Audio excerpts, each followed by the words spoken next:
You've heard of Alexander the Great? The moment you make an idiot like that great, then your life is ruined. Because I want you to understand what this man did. Alexander started off on his conquest mode at the age of 16.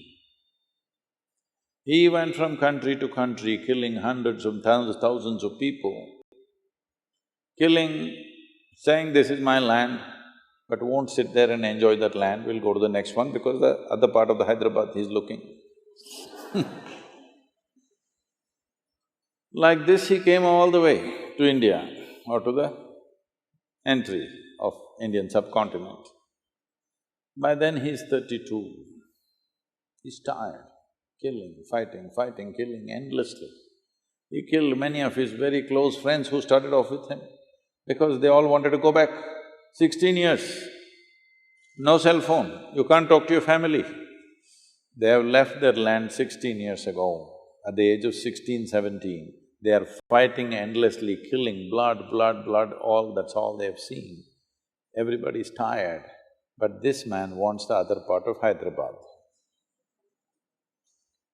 So, he went through a certain experience.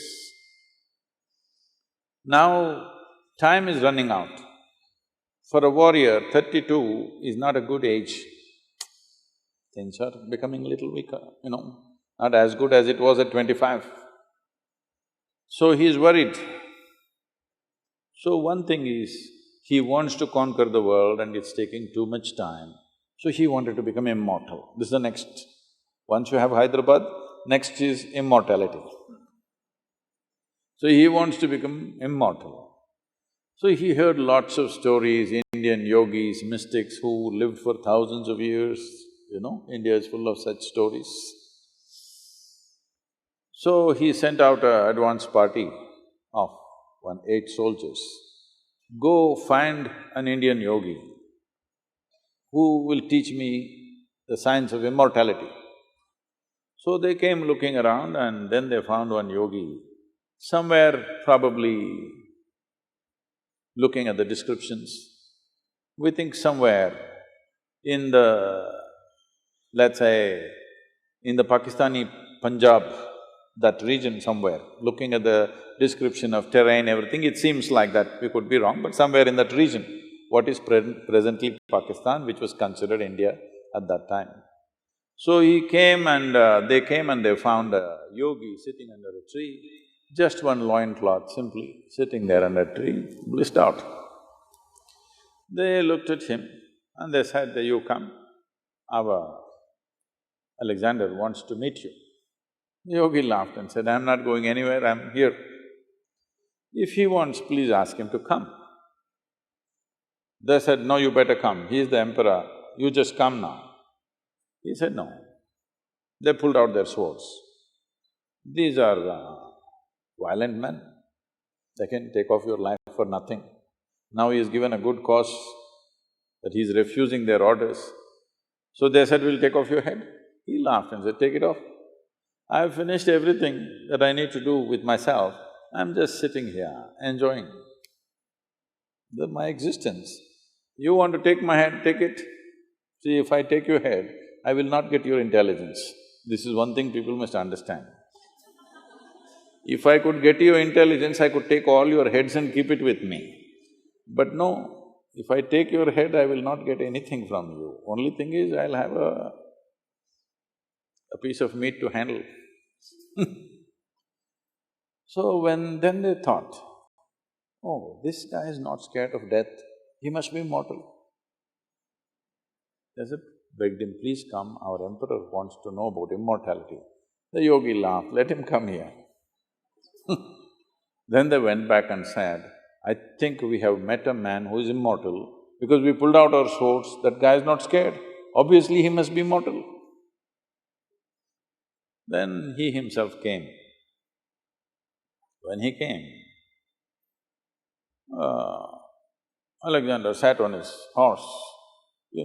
Emperors wear the most stupid clothing. You know how… every day same clothing and a metal… Crown is the most uncomfortable headgear to wear, at least this is nice, This comforts you. Crown is a terrible thing to wear, just wear one metal strap around your head for 2 days and see how it feels to be a king. So, he tried to talk to him, he said, I want to know immortality. The yogi said, get off that stupid horse. Because, have you seen always when somebody sits on a horse, they become like this? You sit on an animal which is less intelligent than you, and suddenly you feel so big. So he said, you get off that stupid horse first. So he got off. Then he asked about immortality. The yogi tried to tell him, see, this is not the way to go. If you want, I will teach you how to turn inward, we will see. He said, no, I want immortality. After much conversation, when it did not go anywhere, the yogi said, okay, you go in this direction. He gave the landmarks, how to get there, a long journey, about 5-day journey. There is one cave. In that cave, there is a bowl of water in a stone, on the stone floor, there is a certain amount of water.